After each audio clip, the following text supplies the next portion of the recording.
What's up, everybody? This is your boy China McCoy at the Acting Chops Network, home of the industry insiders.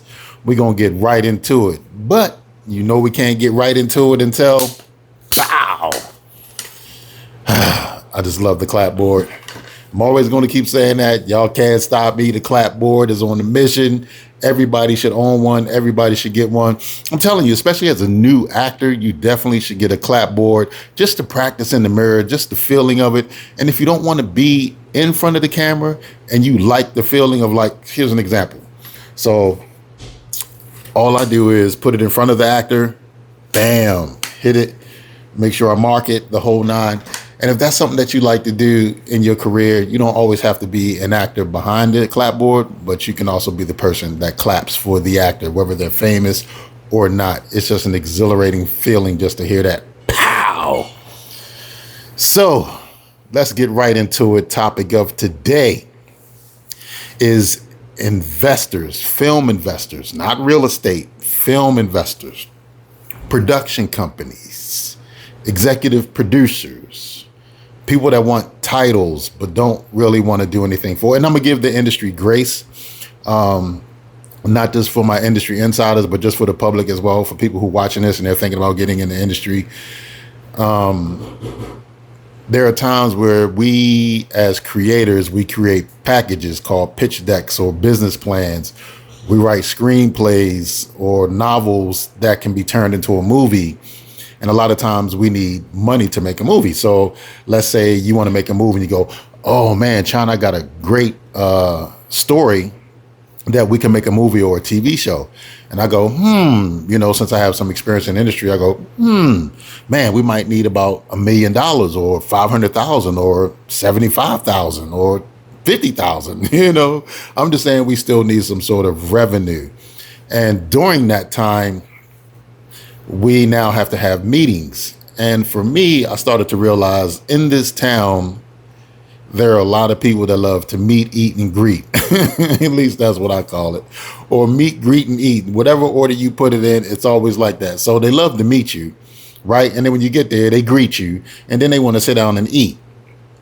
But then after that, nothing really happens but a bunch of talk, a lot of email exchanges, a few texts or a few phone calls, but nothing really ever comes of it. But sometimes, giving grace, in Hollywood, you may come across that one person that be like, yeah, I know somebody that actually wants to invest in film. It could be a doctor, or it could be a person in the real estate industry or in the housing market that go, oh, they always wanted to get into Hollywood. They just didn't know how, and they're willing to put up some money. That has happened and can happen. But more times than not, you come across a lot of people that just like going through the process of sitting down and saying that they talk to some, you know what I mean? Some people just like to just pull your leg, and it's disingenuous and it's disheartening. But you have to watch. It's hard to say you have to watch out for that because you wouldn't know how to watch out for that. Like I myself have been in meetings and I've had investors show me their bank statements. Oh, we have the money and and it was all BS. You know what I mean? It all turned out to be BS. But it happens. A lot of people just like going through the motions of acting like they're part of some big Hollywood situation. But it usually turns out just to be a false lead. And that's usually just dealing with people that just talk about their investors and they want to put up money.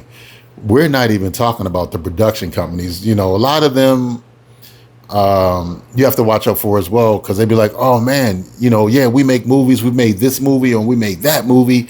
And if you got an idea or if you got a pitch deck or if you got a script, give it to us. We'll make it. And again, that's a whole lot of talking from a lot of production companies. And as soon as you show them your pitch deck or your one sheet, and next thing you know, nothing's happened. You know what I mean? And they'll be like, oh yeah. We're definitely going to do it, man. It's a great concept. We're going to run it past a couple of our people, up the ladder. And I'm like, you mean the person sitting next to you? Because only two of you run the company. You know what I mean? Sometimes it's just a lot of that you have to be honest. I think it's just one of those situations where you have to learn through trial by error. So it's like you have to take all these meetings. You have to sit down with all these people, and you have to eat and greet and shoot the shit sometimes, and just talk about industry things. And they may not even be interested, and they may have a whole other barracuda, great white electric eel mentality, beneath all that, you know, smiling dentures and everything else, and they just try to trick you because they got a more devious plan. And sometimes I can sit here and go, oh, you have to discern. And sometimes that's just hard to do because you just don't know who's really cool and who's really not. And some people are really good at, holding their poker face.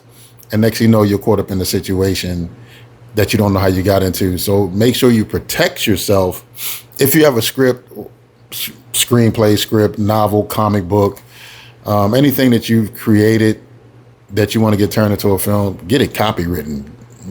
Make sure you get a copyright. Go to WGA. Go to WGA and get that serial number and just do whatever you can to make sure that you have ownership of that property.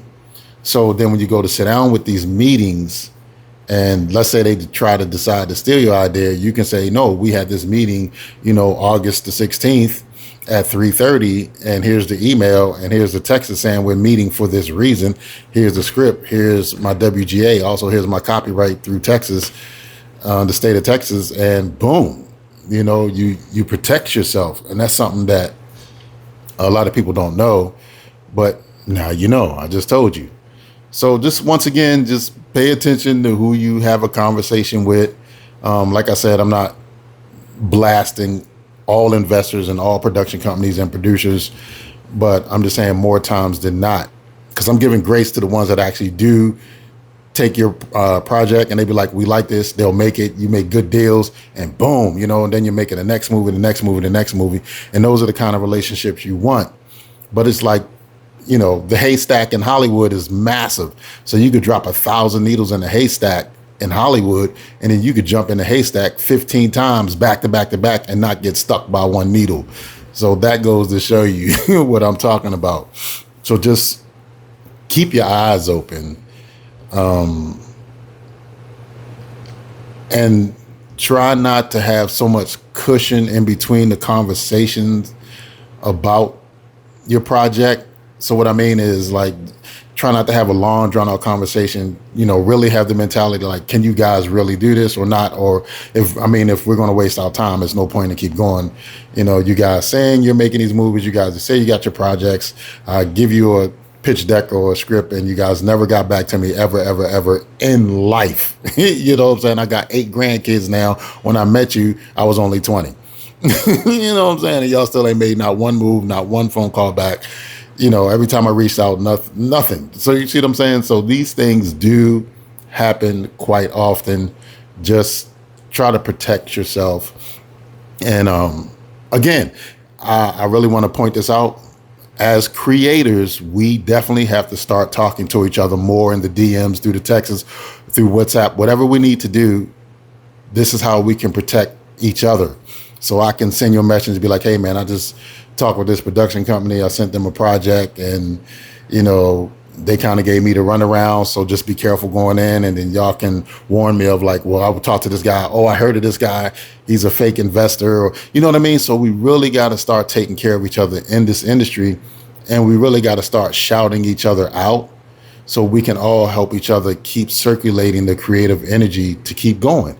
That's really important. That's one of the things, about me and the creator of Acting Chops Network, is that it's a network, and I want to keep it as a network so we can all keep networking, with each other, and everybody stop trying to hog their little piece. If I'm on a set and I know a wardrobe person, I'm gonna call a friend of mine. Yeah, I know somebody who does wardrobe. Yeah, I know somebody who does stunts. Yeah, I know somebody who's a first AC. Yeah, I know somebody who's a script supervisor. I'm not gonna try to hog everything.